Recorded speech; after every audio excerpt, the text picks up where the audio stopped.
Saya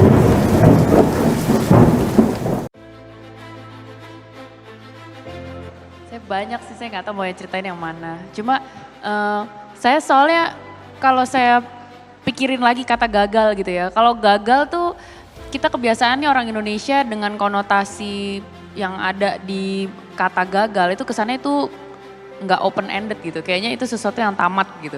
Gagal ya gagal aja gitu. Padahal menurut dalam kehidupan nyata aku ngerasa tuh kegagalan yang sesungguhnya tuh nggak bener-bener ada sih Pak. Aku tuh ngelihatnya kegagalan tuh kayak cuma masih belum berhasil gitu. Tapi bukan terus habis itu kelar terus tamat di end gitu. Karena selalu biasanya dari masih kebelum berhasilan itu biasanya kita mencari jalan keluar dan akhirnya somehow bisa terus jalan lagi.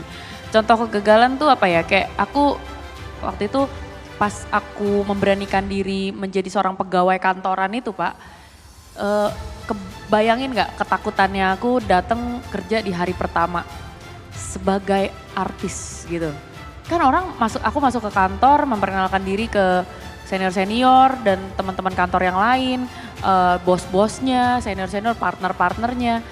Kan orang tahu saya tuh Dian Sastro gitu. Tiba-tiba hari pertama kerja waktu itu kita langsung harus ikut senior, salah satu ada yang punya project ke klien. Apalagi di kantor klien lagi kan, wah itu kayak ketemu sama ikan-ikan hiu gitu, sampai sana dimintain foto saya.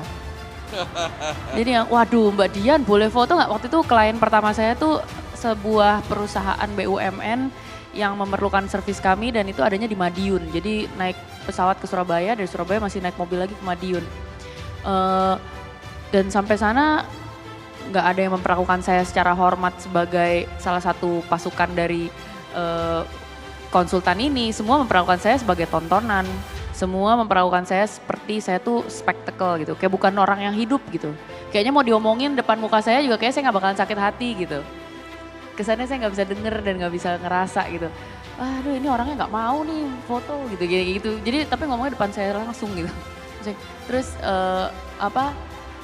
dan di situ rasanya saya bener-bener saya rasanya jadi kayak bulan-bulanan, kayak bukan orang yang punya value added terhadap project yang lagi kami kerjakan sebagai sebuah kantor gitu.